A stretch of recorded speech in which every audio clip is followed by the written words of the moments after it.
Good afternoon. It's 3:15 on Monday, November 18th, 2019. I'm Kalinda Lee, Vice President for Historical Interpretation and Community Partnerships at the Atlanta History Center, and I'm here with Sue Verhoff, Director of the Atlanta History Center's Oral History Program, conducting an oral history with Jessica Maclachlan Gauthier. Ms. Gauthier has graciously agreed to be interviewed as part of the Atlanta History Center's partnership with the Inman Park Neighborhood Association. Yes. Thank you for being here. Thank you for having me. So you were born in New York, Yes. but you grew up in Atlanta. Mm-hmm. Please tell us a little bit about what brought your family to this area. Sure. My parents are Southerners. They grew up in northern Florida, and my mother, I guess, went to New York for college, and my father went to New York for work. So after I was born in 1970, they quickly realized it wasn't the best place to raise a child, or it wasn't a place they wanted to raise me. So they did a pretty exhaustive search about small cities around America where they might raise me, and it boiled down to Denver, Colorado, or Atlanta, Georgia.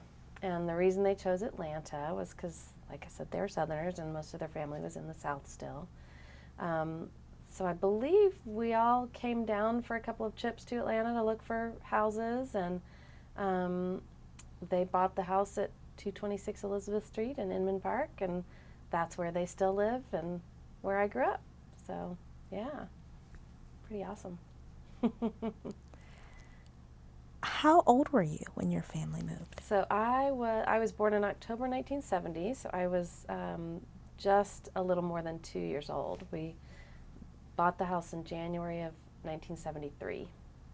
So I don't have any memories of being in New York. It's all Atlanta. Yeah.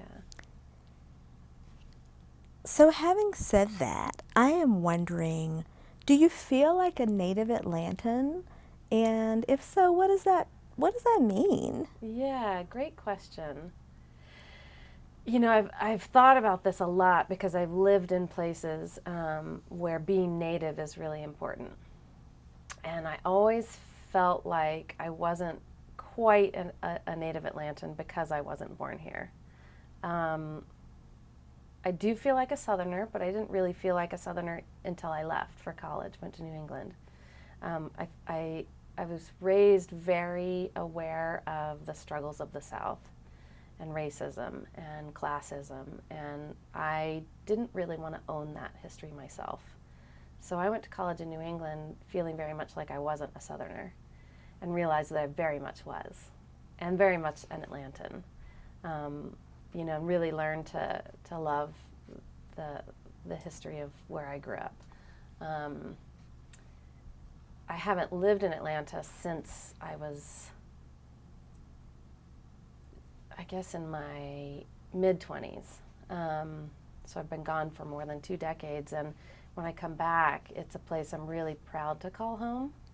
And I love all of the inner city Atlanta intimacies that I have with other people who grew up here, like going to the Majestic at 2 a.m. after clubbing and, you know, eating pancakes with the surly waitresses. Or I waited tables in Little Five Points at a restaurant when I was in my 20s. And just fun stuff like that, you know, now you go to a lot of the shops and restaurants and you hardly even hear Southern accents, or at least not Atlanta accents.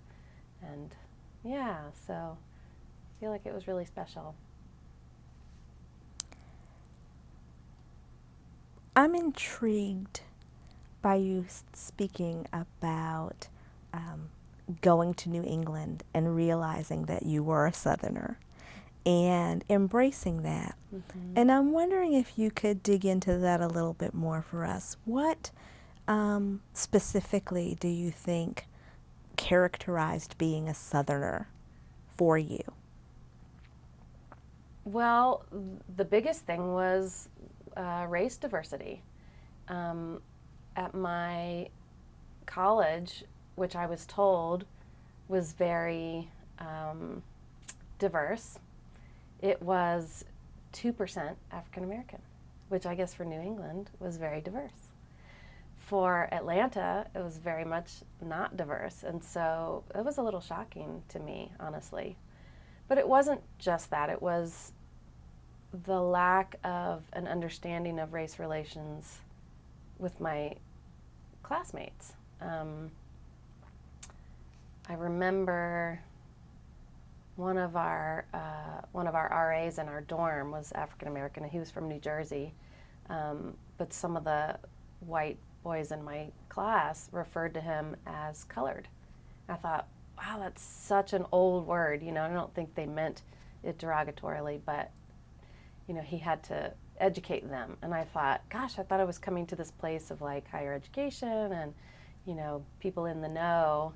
And what I really realized is that, you know, they have their specific knowledge set and I have mine, which is really different. And in my I went to Moreland Elementary School in Little Five Points and walked there, and it was 80% black and 20% white, and it was about 90% lower income. So, you know, that I wouldn't say anybody that I went to college with in New England had that kind of an understanding of both class and race. And that was very Southern, and it was very in-town Atlanta at the time. And then, of course, the food. The food in New England is pretty bland, and I missed, you know, collard greens and black-eyed peas and just all the good Southern soul food I grew up with. The weather. I actually really loved the winter. It was great to be around snow and stuff, but then I'd come back home to Atlanta for the summers and the sweltering heat, and that was kind of funny. I had it reversed. So yeah, all those things. And then I think family ties, you know. We have a very loving family that's kind of spread all over the South, and just the way that we interact with each other and holidays together. And so, yeah, all those things.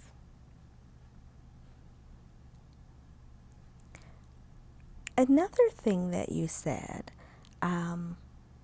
about feeling connected to this place was, you said, I think the way that you put it was that you really love the intimacies that connect you to other people who are from this place.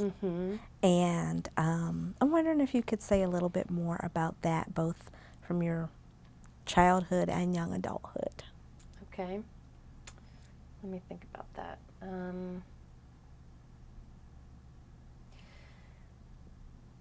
So what's coming up for me is, for whatever reason, I kind of have a wanderlust in my heart, and I've always, you know, come from this really warm and loving, nurturing grounding, and like spread my wings and gone out in the world. And one of the first times I did that was to go to a high school that was not close to Inman Park. I went to North Fulton High School in Buckhead, and that was kind of my first experience of being around kids that went to a different middle school and went to different elementary schools and were in a different part of the city and had different experiences than I had. At the time, Little Five Points was kind of just starting to get hip with skateboard shops and stuff. And so it was like cool. The guys that I went to high school with thought it was cool that I lived in Little Five Points. But it was the guys who were actually in Little Five Points and going to the skate shops and, you know, running around Little Five Points that were kind of my people, if that makes sense. So yeah, that was, high school was really the first time I guess I experienced that, and Little Five Points was definitely like a big part of that. That experience of knowing that I came from this very specific community, and we shared, like when Junkman's daughter was in a different location, it was in a really small little spot at the corner of Euclid and, what is that side street? Anyway, I can't remember.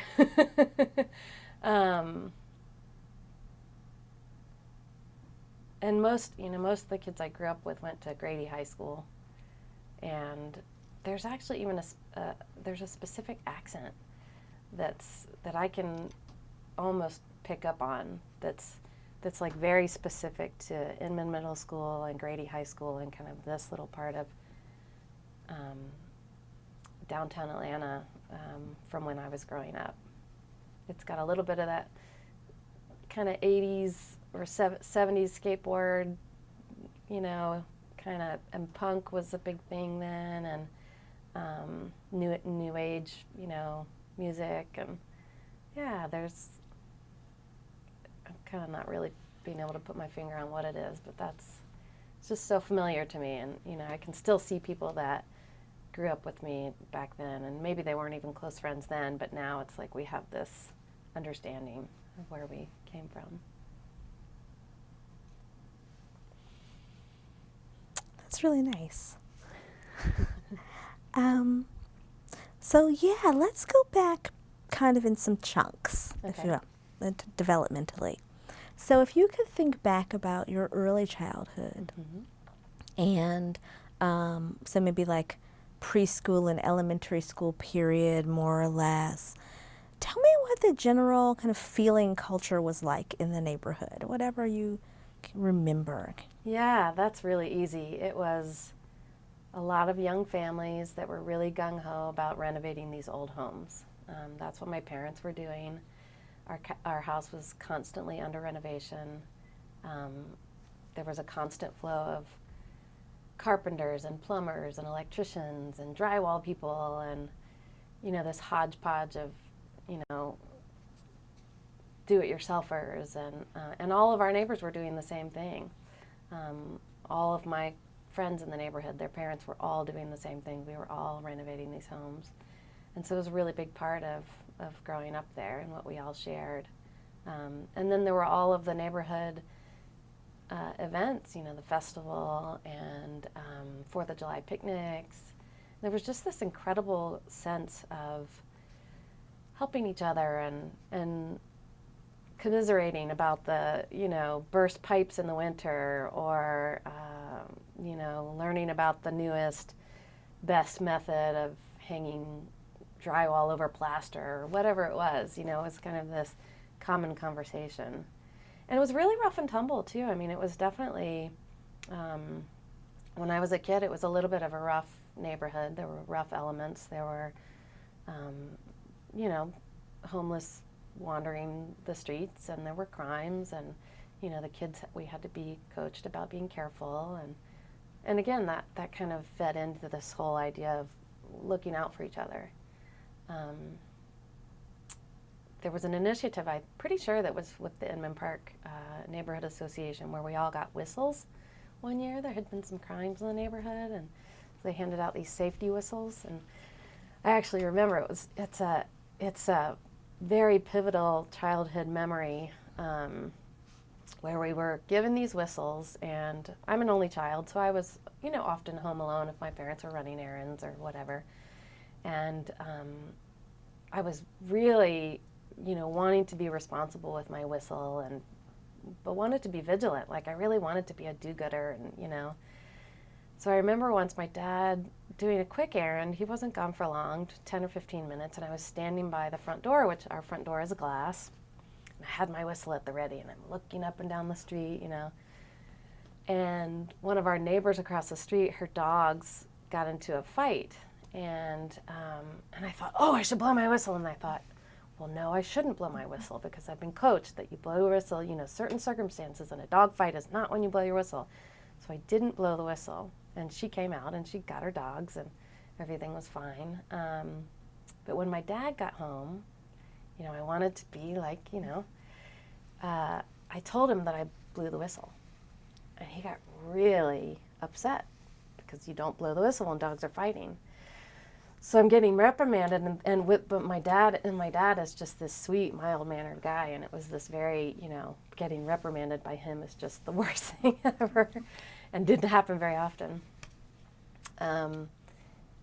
So then I'm thinking in my head, do I tell him that I didn't blow my whistle, because now I'm lying, and you know, just this whole thing. So I never did tell him until I was an adult. I just took it. But that's, yeah, the neighborhood was just, it was such a great place to grow up for that, you know, that real closeness. And we just knew everybody. It was really nice.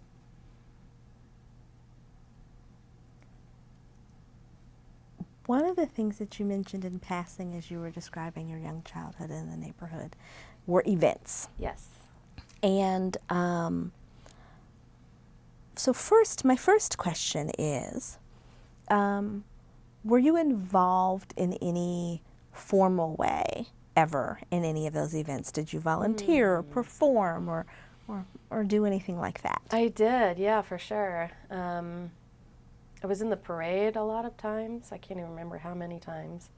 The first year, I believe, that there was a caterpillar ball. So the butterfly ball was the big formal adult dance party. But they started doing a caterpillar ball for kids. And I was one of the older kids, but I want to say I was still probably only 11 or 12. And my cousin and I dressed up as old people. We had gray wigs and I can remember my cousin Anthony wearing a sweater vest, and I had my grandmother's mink shoulder stole. And anyway, we won the costume contest. And as a reward, we got to ride in the parade in the back of someone's convertible and, wave. And it was really fun. I remember we had a roller skating club in Inman Park, the girls, and so we roller skated in the parade one year. The first time I can remember my parents, their house being on the house tour, I think was 1978. They could probably verify the date, but so it was my job to kind of be there and be one of the house tour monitors. You would rope off certain rooms and make sure that people weren't coming in and out and of rooms they weren't supposed to. When I was older, I was in my early 20s, I had a booth in the arts festival part of the festival, Arts and Crafts Festival. Actually, I was starting my own business and had a booth that, I did decorative painting in people's homes. And I thought, I'll have a booth in the Inman Park Craft Fair to kind of advertise my services. And so, every year I was, very involved. And one of my favorite, I was just remembering this yesterday, one of my favorite things about the festival in the early days was,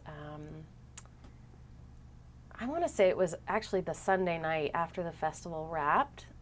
Organizers would all go to, it was the basement of the Methodist Church in Inman Park, and there would be a slideshow.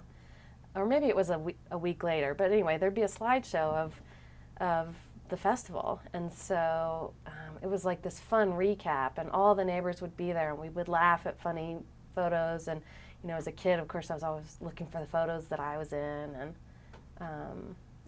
that was one of my fondest memories of the festival. That sounds fun. Yeah. I'm going to pause. Sure. And I'll On camera. So, Jessica, you were talking about all the ways that you were really involved in the life of the community, even as a child. Yeah. And I find that really interesting. And I wonder if the kind of can-do spirit that you describe in the neighborhood had an impact on that. Do you think that it was really a formative kind of way of looking at things for you? I think that families that gravitated to Inman Park to raise their children there kind of were all of a similar mind. I feel like, I don't want to say politics exactly, but a philosophy of life that is inclusive, and that includes all generations.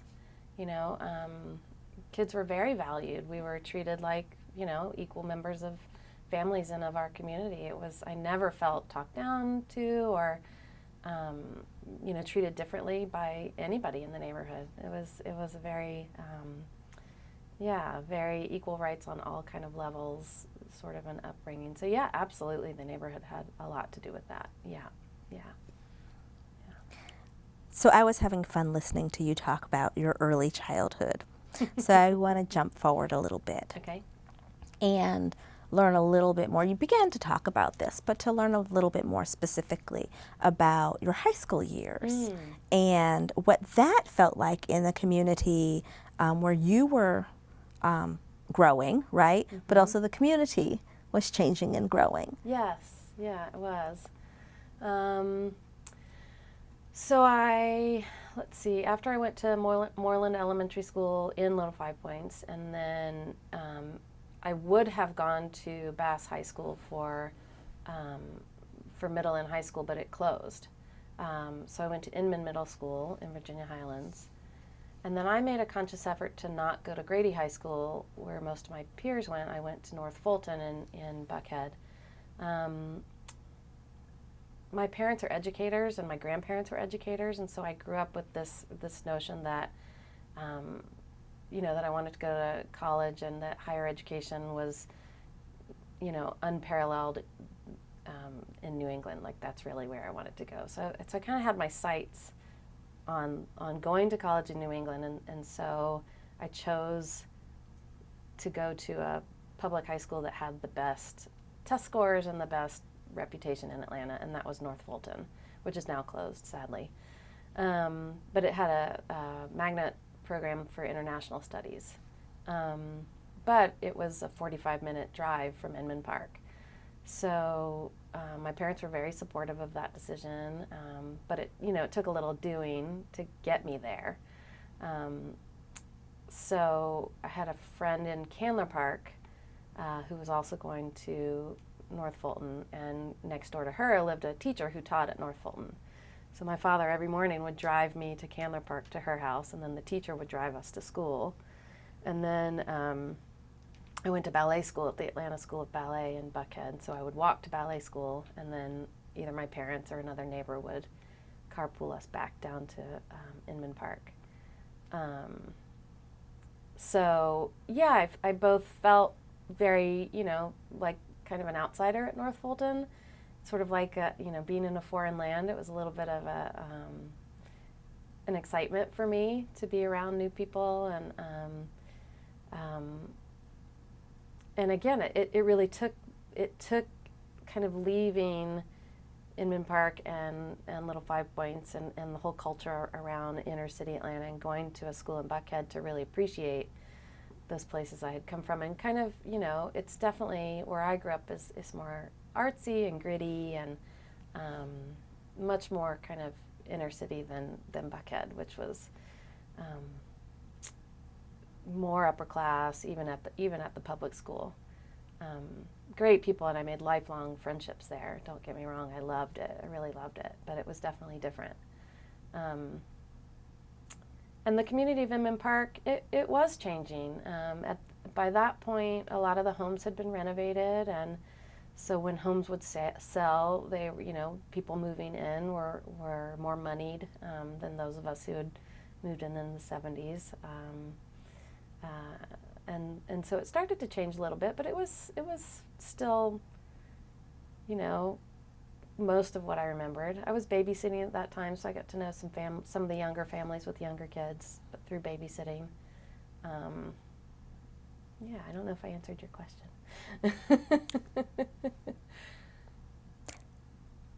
Well, let's delve a little bit more deeply then. Okay. There are two things that you brought up that I'd like to explore. The first is you talked about deciding to come to or go to school in Buckhead for an academic program, and that you formed friendships there, right?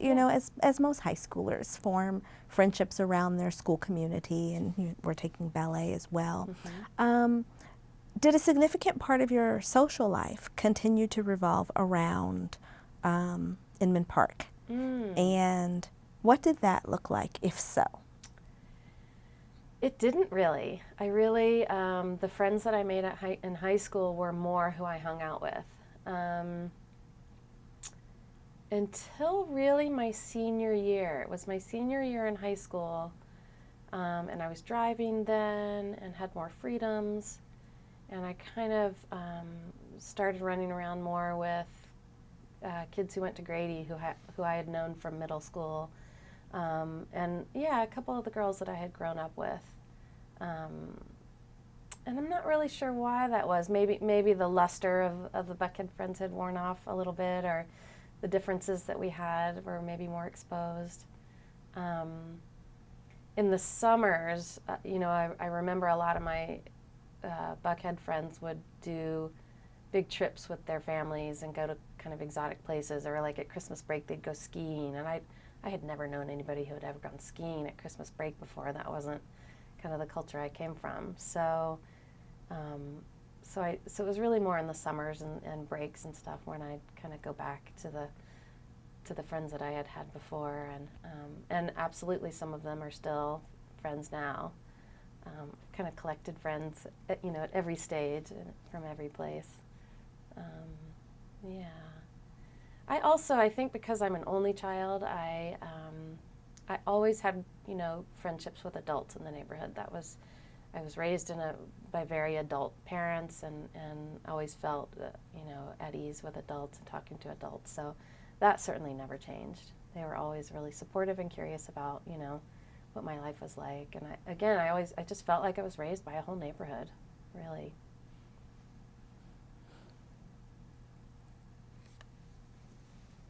One additional question that's come up for me as you're talking about this experience is this interesting duality in the way that Inman Park at that period of time is described. Some people talk about it as maybe everybody talks about it as a very kind of scrappy place, and affectionately so, but as a kind of scrappy place, and a place that was diverse in its demographics and inclusive in its ideology. Yeah. But there's also a conversation about Inman Park at that era as beginning like a kind of being a place of displacement for some people. And this notion that maybe it wasn't that diverse, that it was adjacent to places that were poorer and blacker and things like that. Yeah. And so I'm just wondering about your perspective on all of that. Well, I think you hit the nail on the head. I think the people who are kind of creating the neighborhood again in the 1970s and restoring these old homes, everybody I knew was white, and from a certain class, certainly middle class. And being adjacent to more diversity is absolutely right. So I went to a school that was incredibly diverse, but in my neighborhood it was really not that diverse. We were all inclusive in our philosophies, and yet the neighborhood was very exclusive, white and middle class. I think that's certainly part of the white guilt that I have carried my whole life. My mother taught at Clark Atlanta University, which is historically black, and I was really aware of my whiteness even then. I mean, it's talked about a lot now, but I was aware of it in the 70s and 80s and growing up, and had a certain level of not knowing how to change it, not knowing how to change things or other than understanding, what my black friends, their growing up was very different in general. And I think that was a lot of us in Inman Park had those feelings. I would say that was pretty prevalent. Wanting to do better and be better and not really knowing how, in terms of race and class, really. The reality is those homes, even though they were cheap to buy then, they were very expensive to renovate. And so you really needed a professional income and to be able to hire the carpenters and plumbers and electricians and all of that. So, yeah, I agree with that. Do you think that desire to, as you put it, do better, by which I think you might mean like in terms of being a person who helps to address inequality, is that what you meant by that? I think what I meant was that, at least for me, my ideal society is a diversion within a neighborhood. Having black neighbors and white neighbors and Asian neighbors and Hispanic neighbors all in the same place. I don't know if that reality exists anywhere. Although now that I say that, the new Inman Park with all this new development and all these young people moving in. It's so much more racially diverse than it actually was when I was growing up. Maybe we laid the foundation for that, because it being a really friendly place for development and for people to, from all places to come and live. One interesting thing about my parents' house was that when they bought it, it had been broken down into 7 apartments. It was built as a single-family house in 1908, but broken into 7 apartments. And when they bought it, I think there were 1 or 2 tenants that were still in a couple of the apartments. And so as they slowly started to turn the house back into a single-family house, they kept 2 of the apartments. It's still a triplex. And in there's a small studio apartment on the first floor of their house, what would have been the original parlor, the front parlor of the house. And for years now, they've had a kind of a rotation of Muslim women. So there's now been 3 of them in a row. The first one was a white Muslim woman, and then Middle Eastern Muslim woman, and now a black Muslim woman living there.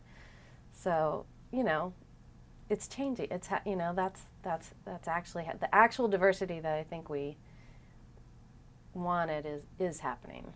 Yeah. I'm going to come back to that thought. But first, as we're moving through your life, you said that you left Inman Park first to go off to college, but you talked about being in Atlanta as a young adult. So you came back after college? I did, yes, yeah. So how long were you back? Let's see. I graduated college in 1992 when I was 21 years old. Moved back into my parents' house, and then into an apartment in Inman Park. And moved around a little bit, but pretty much stayed in Inman Park in apartments. And I lived there until I moved to Colorado in 1997 or 8. So that was the last time I lived full-time in Atlanta. Yeah. So I want to ask you a little bit about Atlanta and Inman Park specifically calling you back. Because that's a stage in your life, right, where you're making a choice yourself. Yes. So can you talk about that a little bit? Yeah. Well, financially it made sense to go back home, and I was a performing arts major, so I didn't, just a lot of my classmates from college went off to Boston and New York and Washington, D.C., and, got into the corporate world. When I was in high school, my senior year, I did an internship at the Coca-Cola Foundation at the big headquarters of Coca-Cola on North Avenue downtown, and decided, it was very nice, and the people were very nice, and the work was fine, but I decided right then and there that I was not interested in corporate America. So when I graduated college, I moved back in with my parents, as a financial decision, and knowing that I didn't want to go into corporate America, but really having very little idea what I did want to do. I had a performing arts degree, so I thought maybe I would work in the theater world in Atlanta. This was before there was a movie industry here. I was ahead of my time.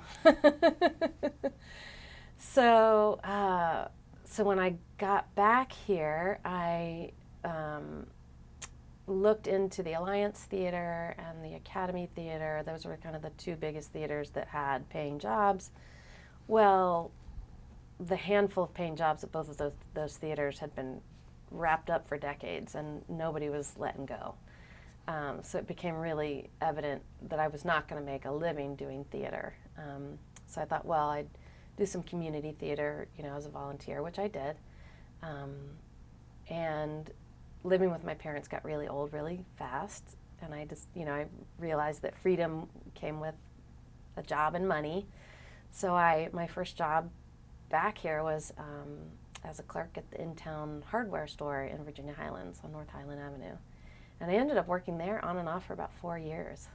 And I kind of loved that because it was the same kind of people I had grown up with, the carpenters and the plumbers and the electricians coming in and day out, and I got to know them, and a lot of them they all worked in all of the in-town neighborhoods.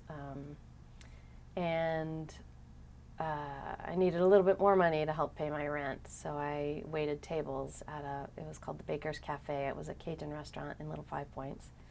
I worked 2 days a week there. And then I wanted a little bit more money to travel and things like that, so I met a woman who came into the hardware store all the time, and she was a painter. And I had painted so much growing up in a house that's being renovated. I learned how to paint walls and fix drywall and all that kind of stuff. So she hired me as an assistant, and I learned how to paint homes, very well. So much so that I ended up having my own paint company for 10 years. I started it here in Atlanta. And that absolutely came out of, growing up in Inman Park and, again, being around old homes that were being renovated all the time. And that was one of the skills that you needed to have. And my parents, while they had money to hire, skilled labor, they also didn't have that much, as much as we could do ourselves, we would. So I did a lot of painting in their house. So yeah, all of those were choices of why. So I loved Atlanta. I loved being here in my early 20s and going to the Euclid Avenue Yacht Club and getting to know the bartenders and dancing disco at the Point and other places in Little Five Points. That was my stomping grounds, and I just loved it. It was really, really a really fun time. Yeah.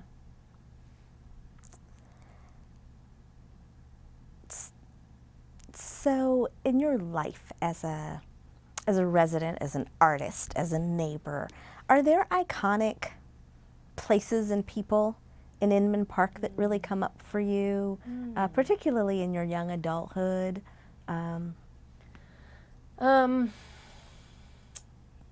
let me think about that for a second.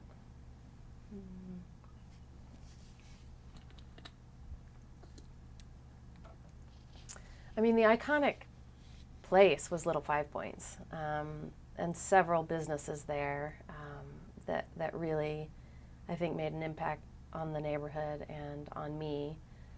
There was a Little Five Points pub that I remember as a kid going and having burgers with my parents. There was, when I was older in my 20s, that same location became the Point, which was a kind of a dance club. The Star Bar, which was next door to the Bond Credit Union. And the guys that owned that were plumbers, so I knew them from working at the hardware store. And they had rockabilly bands, so I learned all about rockabilly going to that bar all the time. Actually, the Bond Credit Union was actually ended up being, kind of a central point of both my father's life and mine. I understand that it was kind of created around the community. And because my dad's a property manager, he had a lot of different accounts. And so going to the credit union often was one of his work chores. He taught me to kind of monitor his management business when he would travel. So that period when I was back here in Atlanta in my 20s, I would go to the credit union and deposit his rent checks and, get to know the tellers. And again, that was just this incredible community organization where everybody knew you. It's not like walking into a giant bank branch and maybe one of the tellers. But no, you knew everybody. And I swear half the tellers were his tenants in apartments that he managed. So, just everything felt like home, and comfortable. And I felt like I even still feel walking through Little Five Points like my dad's a minor celebrity, because everybody from their 20s on up to their 50s now has, at one time or another, rented an apartment from my father, because he managed, a lot of apartments that other people owned in and around the neighborhood. What else can I say about that? So yeah, maybe he's the celebrity that he's the neighborhood celebrity. One of my dear friends, Annika Bender, her father, Don Bender, they actually lived in Candler Park, one neighborhood over, but he was one of the commercial movers and shakers in Little Five Points. He owned the building, I believe, where the pub was, the Little Five Points pub. And then in Inman Park itself, gosh, there are John Sweet, of course, who was our next door neighbor. I babysat his kids and, helped poster the neighborhood when he ran for city council. My mother was always really involved in politics. I remember we had several political parties at our house, fundraisers, I guess they were. When Sidney Marcus ran for the mayor of Atlanta, we had a big garden party for him.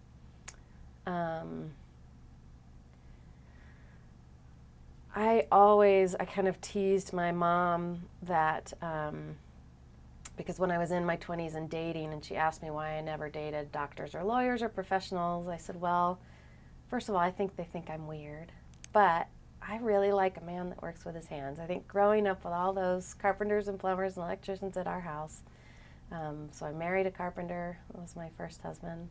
And yeah, I mean, again, just huge impacts on my life, all of growing up in Inman Park and the way that we lived our lives. Yeah. Well, this is a great place to pivot. Okay. I think. So you started to talk about your parents, and I wondered a little bit about organizations that they were involved in, and particularly organizations that had an impact on you. So, for example, were they involved in the schools or anything like that? Yeah. I couldn't remember the details of this, so I just asked my mom about it this morning. But there was the schoolhouse on Edgewood Avenue. We called it the Inman Ark because the P from Inman Park had fallen off in some of the buildings, so it's called Inman Ark. And there had been a Montessori school there that I went to, I think, just for a year when I was 3, so when we first moved from New York. And then the Montessori school decided it was going to close. And so my parents kind of scrambled together with a few other parents whose kids were there, saying, we needed a place for our kids to be during the summer. And so just for that summer, they did a very affordable preschool for, I don't know, 10 or 15 kids. It was very small, and charged just enough to keep on one of the teachers to kind of, watch all the kids. Because there was a playground in the front yard, and this school, I don't know if it was originally built to be a schoolhouse, I'm not sure. And then later they helped, kind of as the next school year started, they helped make sure that school kept going. It was a preschool, I think, through kindergarten. So they were active in that. My mother was the first female president of the Inman Park Neighborhood Association, and I was very proud of that. Campaigned heartily for her. That would have probably been in the late 1970s. I don't know how long those terms were. It probably was just a year. And then my father was head of the beautification committee, is what they called it, the Inman Park Beautification Committee, for years. And they planted a lot of trees in Inman Park and took care of some of the public parks, the gardens, and did some of the plantings in the gardens. Gosh, what other organizations were they part of? Well, my mother was, at some point, she was on the board of directors for Planned Parenthood. So when I was in high school and did my requisite, volunteer work to graduate, I did it at Planned Parenthood in downtown Atlanta. That was fantastic. And again, like I said, my mom was always really she was a political science professor, so she was very politically active all the time. So I always knew what was going on in local politics. She never ran for office, but Mayor Bill Campbell and his wife Sharon lived in Inman Park, and I babysat for their son. That's kind of an aside, but sort of an interesting history piece. What other organizations did my parents? you know, I feel like the Inman Park Neighborhood Association was just always a big part of our lives, you know, just whether they were on committees or not, they were always very involved. And the you know, neighborhood people knew that they could count on them to be involved. They were very, yeah, civic-minded people, yeah. So speaking of civic engagement, as we've been talking to people from Inman Park, sometimes people talk about organizations, and a lot of times people talk about activism, whether within organizations or not. Yeah. And so they talk about things like the downzoning efforts and the road fight. Yes. And the trolley barn restoration. Yep. And so I wanted to know if you have any recollections of your parents' engagement or even your own in any of those things. Yes, I'm so glad you reminded me because I have a great story about the road fight. The road fight was a big deal in our family, and we were all very much engaged in it.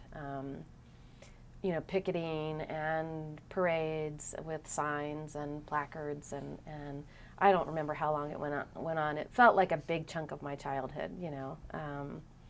You know how time is when you're younger. It seems like, you know, it's a lot longer than when you get older. So there was, it was in the winter. I want to guess it was in February, and I was in high school. I was probably a freshman in high school. So as I told you, I went to high school in Buckhead, so getting home in the afternoons was quite a trek. So I usually didn't get home till 4:30 or 5 or even 5:30. And I remember walking home from the Inman Park MARTA station, and I had forgotten my house key. It was very unusual that my father wasn't home, but usually if he wasn't home, he was running a quick errand. He worked as a school teacher, so he was usually home, you know, by 3:30, 4 in the afternoon. So I didn't have my key, and he wasn't home, so I sat on the front porch, and I had, you know, in my coat and hat and gloves and, you know, my school bag, and just waiting, you know, when can I get in and get a snack? And I'm waiting and waiting and waiting. He's not showing up, and it was unusual, and I was getting colder and colder and colder. And, you know, it didn't occur to me to go to a neighbor's house or anything. I'm sure I could have, but I was kind of shy, and so my thought was, how do I get warmer? And I was walking around the house and knocking on all the doors, and nobody was home. It was really weird. It was starting to get dark. So there was a table on our front porch that for whatever reason had a big heavy quilt draped over it. So I crawled under the table and thought, oh, I'll just wait for my parents to come home. Because of course, no cell phones, you know, that, right? So waiting. Finally, someone comes walking up the front stairs, and I peek my head out from under the quilt, and it's a neighbor from across the street, and he said, Jessica, there you are. Your parents have been calling the house phone, and they're so worried. You know, what are you doing on the front porch? I said, I locked myself out. I don't have a key. And he said, well, your father's in jail. You better come with me. And I was like, what? You know, what happened? So it turned out that there was a demonstration in a park in, I think it was one of the little parks on Ponce de Leon, but it had to do with the road.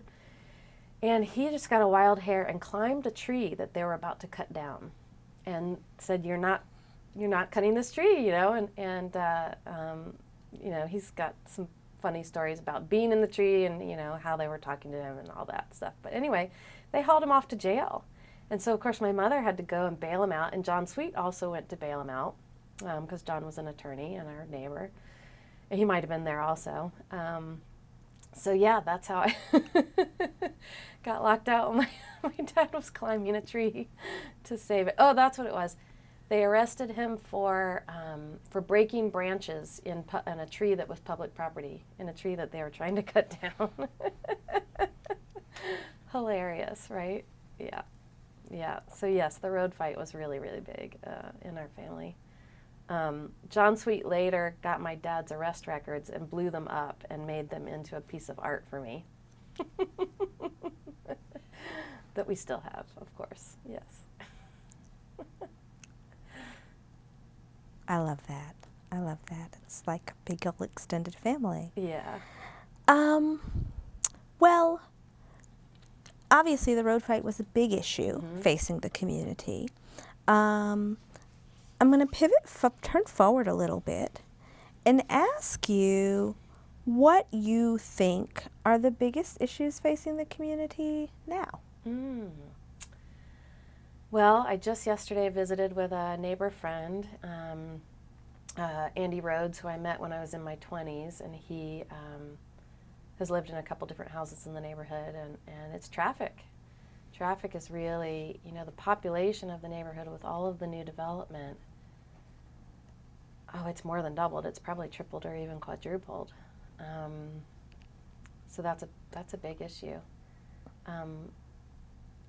My parents really don't talk about issues. They're both very positive minded, and they both know that life changes and the world changes, and it's better to embrace those changes than to complain about problems. So there may be more problems that I'm not aware of.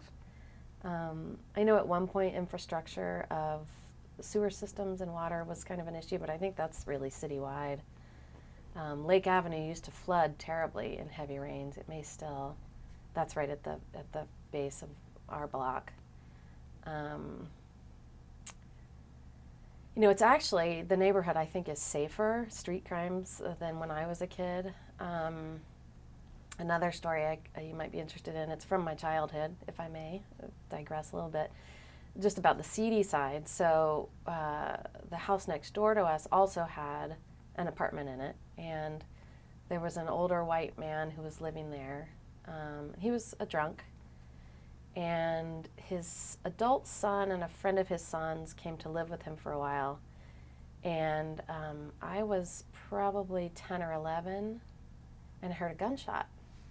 And I was watching the Dukes of Hazzard, and I thought, well, they're in a car chase right now. There's no gunshot. So I went running to the front door again, which is a glass front door, and looked out, and I happened to see the father, holding his stomach, running down the block, and the son's friend threw something into the bushes, which we later was probably the gun, and jump in his car and drive away.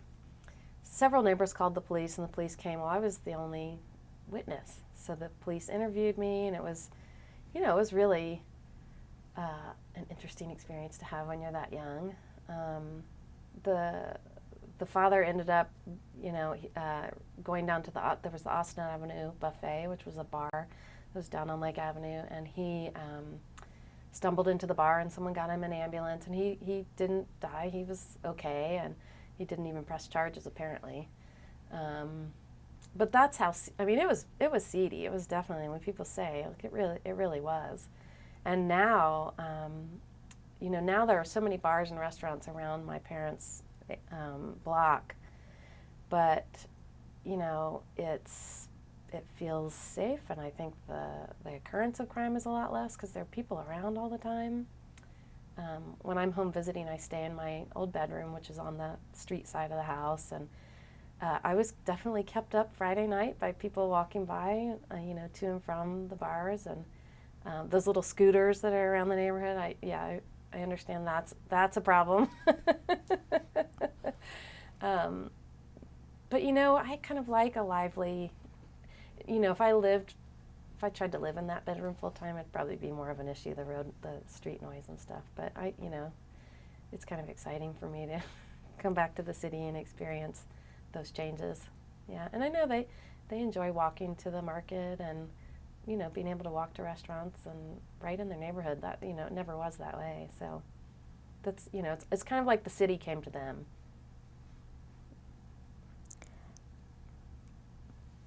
So you already started to answer this question, but just to say a little bit more, how would you characterize Inman Park to someone new to Atlanta? If I was a newcomer and I was looking for a place to settle, would you recommend Inman Park? And if so, how would you describe it? Boy, let me think about that.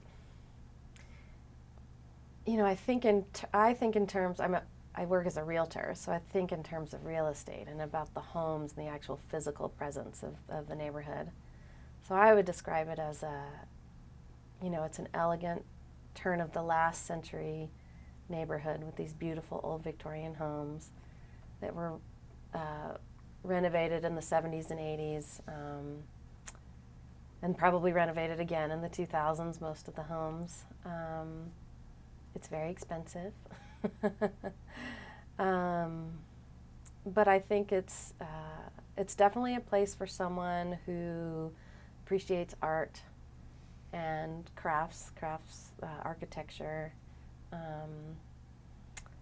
and enjoys being, in a vibrant. It's very vibrant. It's very, very lively, and it's still very involved. I understand that neighbors, still. The festival still happens and other things, other events. But it's also now got this huge youth population, 20s and 30-somethings, and lots of apartments and condos. And yeah, I guess vibrant is really the word I would use. Yeah. Yeah, I don't know if that answers your question.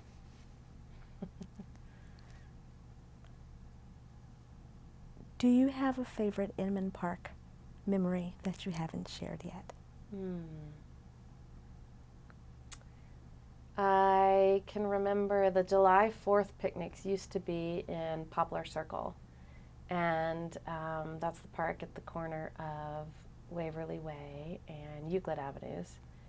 And one of my best friends lived right across the street from the park. And all of my friends growing up, there was a core group of 3 or 4 of us. We were all girls, all in the same class. There were a couple of them had older brothers, but it was, this core group of girls. And we were all tomboys, roller skated, and we all got, get so excited about the July 4th picnic because all the neighbors would be out, and there'd be Kentucky Fried Chicken in buckets and popsicles. And I remember one year running around, and we thought it would be hilarious to drop ice down the backs of the adults.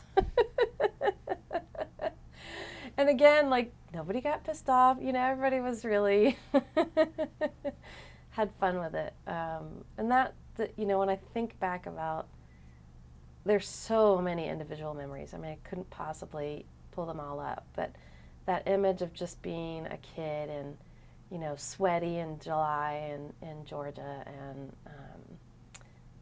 eating fried chicken and playing with ice, and, just all generations just kind of gathered together to enjoy each other's company. That's what we were there for. It was nothing fancy. It was just potluck food and blankets on the grass, and just really, genuine people living together in community. Yeah.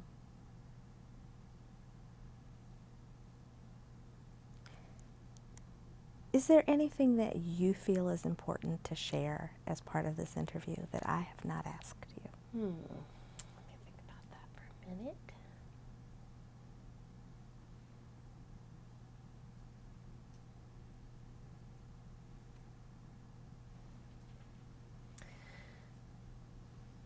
I think that there are times and places that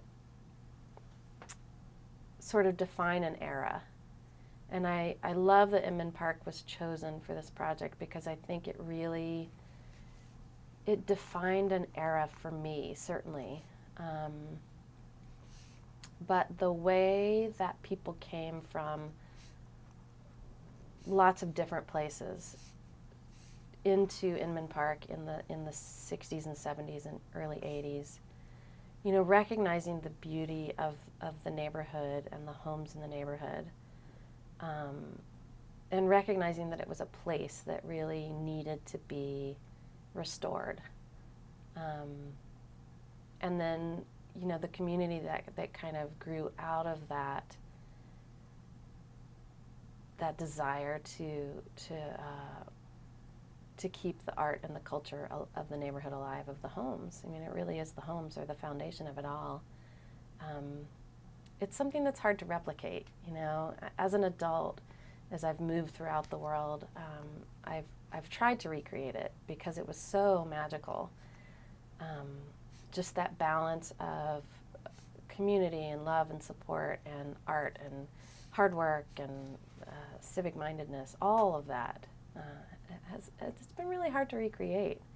I've lived in Denver and I live in Hawaii now, and I've come the closest to recreating it in Hilo, Hawaii, which is a really small small town, just 50,000 is our city, and I live in an old house that I'm renovating, and all my neighbors are renovating their houses, and we're all do-it-yourselfers, and yeah, I just think Inman Park really, it was just magical for me. Definitely, that's what how I wanna end it. Thank you for You're being welcome. so gracious and eloquent and generous with your time. Thank you. It was great. I'm really honored. Thank you. Thank you, Sue.